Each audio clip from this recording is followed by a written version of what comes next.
जो होता है अच्छे के लिए होता है। आज मैं आपको एक ऐसी कहानी सुनाऊंगा जो तुम्हें जीवन की अनमोल सच्चाई समझाएगी। यह कहानी है गौतम बुद्ध के समय की।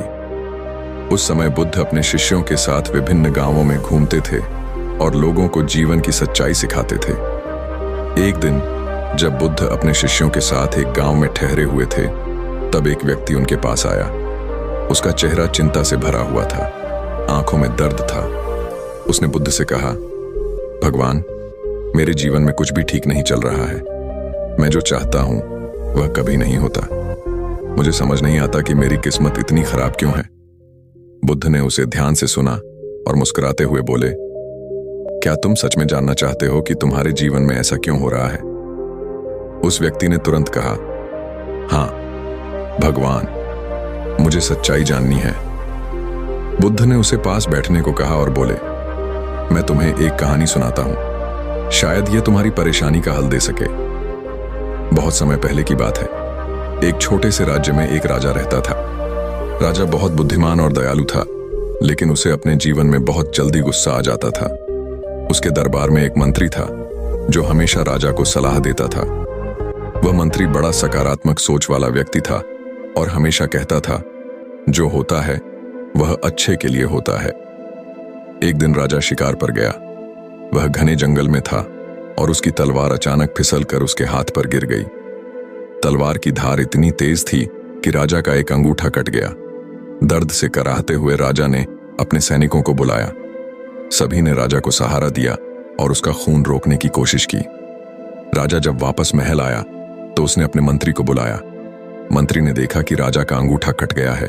उसने राजा से कहा, महाराज, जो होता है वह अच्छे के लिए होता है। यह सुनकर राजा को बहुत गुस्सा आया। उसने चिल्लाकर कहा, मेरा अंगूठा कट गया है और तुम कहते हो कि यह अच्छे के लिए हुआ है? क्या तुम मजाक कर रहे हो? मंत्री ने शांत स्वर में कहा, महाराज, मैं जो कह रहा हूं वह सत्य है। समय आने पर आपको समझ में आएगा कि यह भी आपके भले के लिए ही हुआ है। राजा का गुस्सा और बढ़ गया। उसने आदेश दिया, इस मंत्री को तुरंत जेल में डाल दो। इसे वहां सड़ने दो। इसे अपने शब्दों की कीमत समझनी चाहिए। मंत्री को जेल में डाल दिया गया, लेकिन जेल में भी वह मुस्कुराता रहता और हर किसी से कहता, जो होता है वह अच्छे के लिए होता है। कुछ महीने बाद राजा फिर से शिकार पर गया। इस बार वह और गहरे जंगल में चला गया।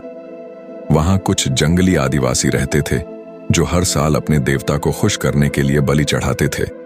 राजा उनके जाल में फंस गया।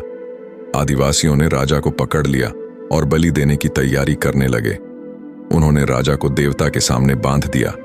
बलि से पहले आदिवासी राजा की जांच करने लगे कि वह शुद्ध और पूर्ण है या नहीं। जब उन्होंने देखा कि राजा का एक अंगूठा कटा हुआ है तो उन्होंने उसे तुरंत छोड़ दिया। उनके रीति रिवाज के अनुसार कोई भी अपूर्ण व्यक्ति देवता को बलि के लिए स्वीकार्य नहीं था। इस तरह राजा की जान बच गई। राजा को एहसास हुआ कि उसका अंगूठा कटना वास्तव में उसकी जान बचाने के लिए हुआ था। वह तेजी से अपने महल लौट आया और सबसे पहले अपने मंत्री को जेल से बाहर बुलाया। राजा ने मंत्री से कहा, तुम सही थे। जो हुआ वह वास्तव में मेरे भले के लिए ही हुआ। लेकिन मुझे एक बात समझ नहीं आती, जब मैंने तुम्हें जेल में डलवाया था तो क्या वह भी तुम्हारे भले के लिए था?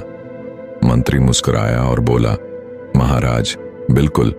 अगर आप मुझे जेल में नहीं डालते तो मैं भी आपके साथ शिकार पर जाता और मेरा अंगूठा तो कटा हुआ नहीं था, इसलिए आदिवासी मुझे बलि के लिए चुन लेते। राजा ने मंत्री की बात सुनी और जोर से हंसने लगा। अब उसे समझ में आ गया था कि हर घटना के पीछे कोई न कोई अच्छा कारण होता है। बुद्ध ने कहानी खत्म की और उस व्यक्ति की ओर देखा। उन्होंने कहा, जीवन में हर चीज का एक कारण होता है। जो आज तुम्हें बुरा लग रहा है वह शायद भविष्य में तुम्हारे लिए अच्छा साबित हो।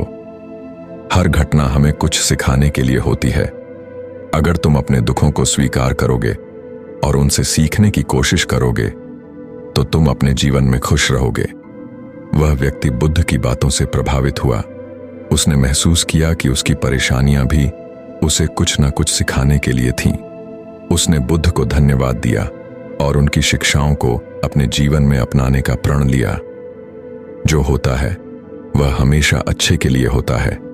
हमें केवल धैर्य रखना चाहिए और हर परिस्थिति को सकारात्मक रूप से देखना चाहिए।